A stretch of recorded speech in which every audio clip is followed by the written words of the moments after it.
Hello दोस्तों, हम कर रहे हैं वॉल्यूम 5 यानी कि डेफिनेशंस। उसके जो इम्पोर्टेंट क्वेश्चंस हैं, जो आपके एग्जाम्स में आने लायक हैं, वो क्वेश्चंस करें और उसका ये लास्ट पार्ट है क्योंकि आपके जो पोर्शंस हैं दूसरे, वो कुछ बाकी हैं। जैसे कि ये तो वॉल्यूम 5 तो आपके कंप्लीट हो गया है, लेकिन दूसरे जो पोर्शन है जैसे पीओ गाइड 1 है, आपके जीके पोर्शन है। जीके में भी आपके ज्योग्राफी हो गया, सिविक्स हो गया, पॉलिटी हो गया, फिर कुछ फैक्ट्स है जैसे कि आपके स्टेट से रिलेटेड, स्टैटिक जीके से रिलेटेड आपके, फिर आपके फ्रीडम स्ट्रगल से रिलेटेड जीके वो आपके पेंडिंग है, और साथ ही साथ प्रोडक्ट एंड सर्विसेज वो पोर्शन आपके इनकम्प्लीट है।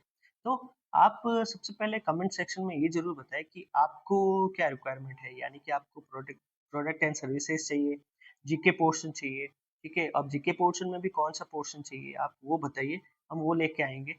और साथ ही साथ अगर आपको इंटरेक्शन चाहिए कि आपको कैसे क्या गाइडेंस चाहिए, यानी कि आपका जो एग्ज़ाम है, फर्स्ट एग्ज़ाम है, सेकंड एग्ज़ाम है, आप उसको कैसे क्या क्लियर कर रहे हैं, आपके क्वेश्चंस है, कोई डाउट है, तो हम लाइव सेशन ज़रूर लेके आएँगे आपकी जो क्वेरी है उसको सॉल्व करने के लिए। ठीक है? तो उसको भी हम लेके आएँगे, लेकिन आप उससे पहले कमेंट सेक्शन में ज़रूर बताएँ कि हम लेके आए, नहीं लेके आए, तो उससे क्या पता चलेगा कितने बच्चों को रिक्वायरमेंट है इस चीज़ की, नहीं है।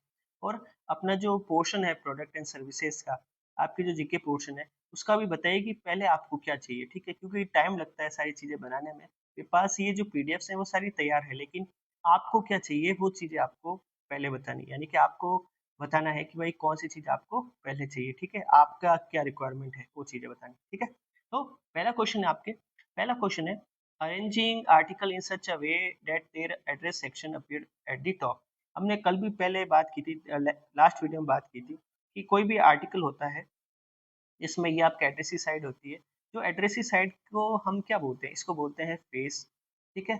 और इन्हीं आर्टिकल को एक तरह से गुच्छा बना दिया जाता है, जैसे ऐसे सेम टू सेम सारे एड्रेस ऊपर की साइड होते हैं, तो इनको बोला जाता है, पूरे एक गुच्छे को बोला जाता है फेसिंग, ठीक है? तो इनको बोला जाता है आपके फेसिंग। तो इसका आंसर आपकी क्या हो जाएगा?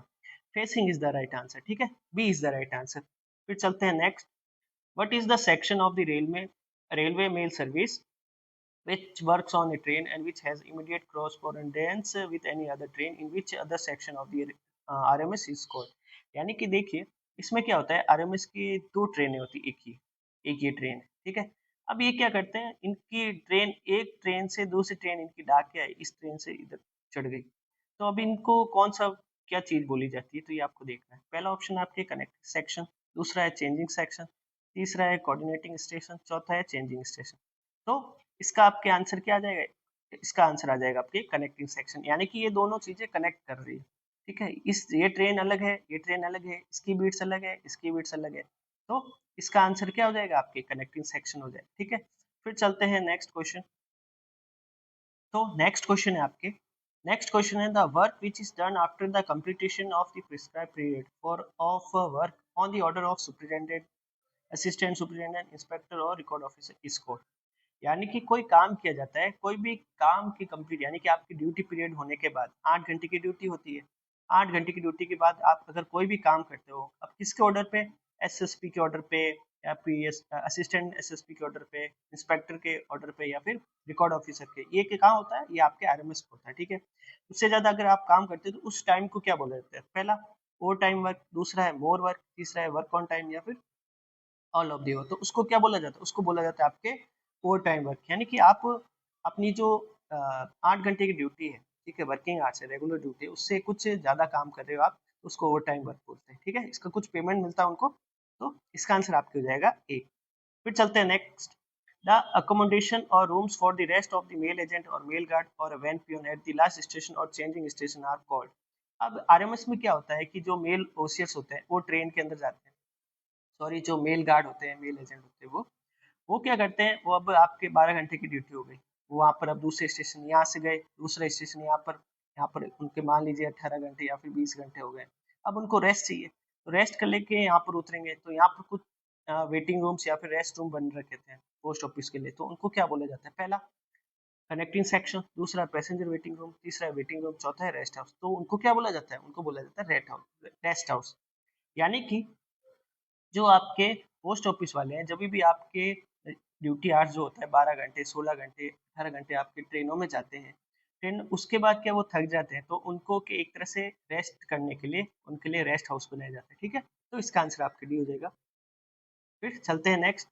विच bag is used when the number of bags is more for the distance places, यानी कि कौन सा बैग यूज किया जाता है जब आपके थैले जो होते हैं वो दूर दराज के लिए हो। जैसे आप देखिए एग्जांपल मान लीजिए कोई थैला जा रहा है दिल्ली से, दिल्ली के लिए पार्सल्स है कुछ एक्स्ट्रा, ठीक है। अब वो जा कहाँ से रहे, वो आपके चेन्नई से जा रहे हैं। अब थैले ऐसे कितने हो गए, ऐसे मान लीजिए 10 एक मतलब है ऐसे बैग्स हैं। अब इतने बैग्स हैं और इनको खोलने की जरूरत नहीं क्योंकि दिल्ली जाना है, तो ये क्या करेंगे, ये इनको एक बैग में बंद करेंगे पूरा का पूरा और उसके ऊपर वो सील्स करते हैं उसको। और उस बैग को क्या बोला, उसको बैग को बोला जाता है केज ट्रांजिट बैग, ठीक है। ट्रांजिट बैग तो पढ़ा ही होगा आपने। केज ट्रांजिट बैग यानी कि एक तरह से इसको लॉक कर दिया जाता है, सील कर दिया जाता है, उसके बाद ये खुलता नहीं, ये डायरेक्ट खुलेगा आपके दिल्ली में, ठीक है। चेन्नई से सीधा दिल्ली, बीच में क्योंकि इसको खोलने की जरूरत नहीं पड़ती भाई, वो पार्सल बड़ा हो जाता है और उसको ऊपर लिखा जाता है भाई cage transit bag Chennai to Delhi, तो दिल्ली ही जाएगा वो, उससे बीच में कहीं नहीं खुलेगा क्योंकि वो आर्टिकल सारे दिल्ली का ही है। तो इसका आंसर आपको हो जाएगा डी, ठीक है। फिर चलते हैं नेक्स्ट क्वेश्चन।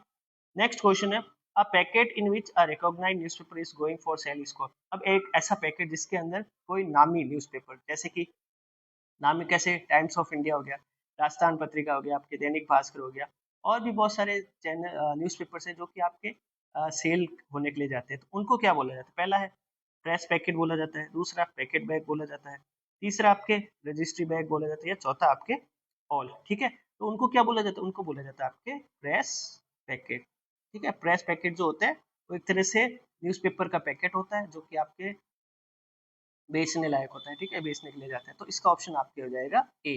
फिर चलते हैं नेक्स्ट। नेक्स्ट है the main function of RMS is. RMS का मेन फंक्शन क्या होता है, collection of mail from post office and distribution of mail to post office, यानी कि ये है आपके आरएमएस। अब आरएमएस में डाक कहीं से आती है, ठीक है, यहाँ छटाई वटाई होती है, सॉर्टिंग होती है और यहाँ से वापस आगे चली जाती है, क्यों, डिस्ट्रीब्यूशन के लिए। डिस्ट्रीब्यूशन भी होता है और कलेक्शन भी होता है, दोनों चीजें होती है, ठीक है। तो इसका आंसर आपके हो जाएगा ए एंड बी बोथ, ठीक है। फिर चलते हैं नेक्स्ट क्वेश्चन। नेक्स्ट क्वेश्चन है आपके how many class of post office are there. Post office के कितने क्लासेस हैं, तो आंसर है 1, फिर 2, 3 एंड 4। तो कितने क्लासेस है, 2 क्लासेस है, ठीक है। तो इसका ऑप्शन आपके आ जाएगा 2। फिर चलते हैं नेक्स्ट क्वेश्चन। नेक्स्ट क्वेश्चन है आपके the post office which is subordinate to a head post office who is in account office, ठीक है, उसके अकाउंट ऑफिस के दायरे में कौन सा ऑफिस आता है। देखिए उसके ऑफिस में सब ऑफिस भी आता है, ब्रांच पोस्ट ऑफिस भी आता है, तो दोनों होते हैं, लेकिन उसके तुरंत अकाउंट ऑफिस के बाद एचओ के बाद तुरंत उसका जो होता है एक तरह से ऑफिस कौन सा होता है, तो ऑप्शन है सब ordinate office, branch post office, सब पोस्ट ऑफिस या सब डिविजनल ऑफिस। तो उसको क्या बोला जाता है, सब पोस्ट ऑफिस। सब पोस्ट ऑफिस एक ऐसा पोस्ट ऑफिस होता है जिसका अकाउंट ऑफिस आपके एचओ में होता है सब, ठीक है, तुरंत उसके नेक्स्ट वाले, यानी कि जैसे मान लीजिए ये बिल्डिंग है, इसके पास वाली बिल्डिंग होगी ना तो कि उसके नेक्स्ट वाली, तो वैसे वैसे एसओ हो गया, एसओ के नेक्स्ट लेवल वाला अकाउंट ऑफिस कौन सा होता है, आपके हेड पोस्ट ऑफिस, ठीक है। ऐसे बीओ का भी होता है लेकिन एसओ का ज्यादातर होता है क्योंकि बीओ ज्यादातर रिलेट होते हैं एसओ से, ठीक है। तो इसका आंसर आपके सी हो जाएगा। फिर चलते हैं नेक्स्ट। नेक्स्ट है if there is a head post office in a town then there can be sub post office in a same town और इट्स सबर्ब्स, यानी कि यदि कोई एक टाउन है उसके अंदर एक एचओ है, एचओ यानी हेड पोस्ट ऑफिस बन रखा है शहर में कोई, तो क्या उधर एक एसओ भी हो सकता है साथ में, एसओ मतलब उसके आसपास एरिया में 5 किलोमीटर 10 किलोमीटर के एरिया में, तो वो हो सकता है। अब ऑप्शंस क्या देखे हुए, नो ये ऐसा अलाउड नहीं है, ऐसा उचित नहीं है। दूसरा यस इट इज अलाउड, तो ऑप्शन क्या हो जाएगा, यस, हाँ उनको अलाउड किया जाता है क्योंकि एचओ तो एक ही होता है लेकिन एसओ बहुत सारे होते हैं, तो सेम सिटी में बहुत सारे एसओ हो सकते हैं, ठीक है, और बीओ भी हो सकता है ऐसे आपको, ठीक है। तो इसका आंसर हो जाएगा yes it is allowed. Next है आपके ब्रांच पोस्ट ऑफिस विच में हैव एन अकाउंट ऑफिस। अब एक ब्रांच पोस्ट ऑफिस होता है जिसका अकाउंट ऑफिस कौन सा होता है, पहला हेड पोस्ट ऑफिस भी होता है, दूसरा सब पोस्ट ऑफिस, तो ये दोनों होते हैं, तो इसका आंसर हो जाएगा आइदर ए एंड बी, ठीक है। तो इसका आंसर हो जाएगा हेड पोस्ट ऑफिस और सब पोस्ट ऑफिस, दोनों एक तरह से अकाउंट पोस्ट ऑफिस होते हैं, किसके लिए, आपके ब्रांच पोस्ट ऑफिस के लिए। फिर चलते हैं नेक्स्ट। नेक्स्ट है if there is a head post office in a town there can be a post office in the same town. अब देखिए अब वही शहर में अगर हेड पोस्ट ऑफिस है तो उसी के आसपास कोई बीओ हो सकता है, तो वो हो सकता है। ऑप्शन पहला है no it is not allowed, तो ऑप्शन ये गलत हो गया। यस इट इज अलाउड यानी कि ये हो गया आपके आंसर सही, ठीक है। तो इसका आंसर आपके हो जाएगा बी। फिर चलते हैं next question. A branch post office situated at town or its suburbs where there is also head post office is called, यानी कि एक ऐसा ब्रांच पोस्ट ऑफिस शहर में जो जिसके आसपास, ठीक है, एक पोस्ट ऑफिस और होता है, वो कौन सा होता है? Head post office. तो उसको क्या बोला जाता है? ऑप्शन है आपके town post office, sorry town office बोला जाता है, ब्रांच ऑफिस बोला जाता है, फ्रेंचाइज पोस्ट ऑफिस बोला जाए, या फिर टाउन ब्रांच पोस्ट ऑफिस। तो उसको क्या बोला जाता है? उसको बोला जाता है टाउन पोस्ट ऑफिस और या branch town branch post office, ठीक है। इसका आंसर आपके हो जाएगा डी। फिर चलते हैं नेक्स्ट है अ post office that receive and sort bags internet for office in advance without opening them in is called.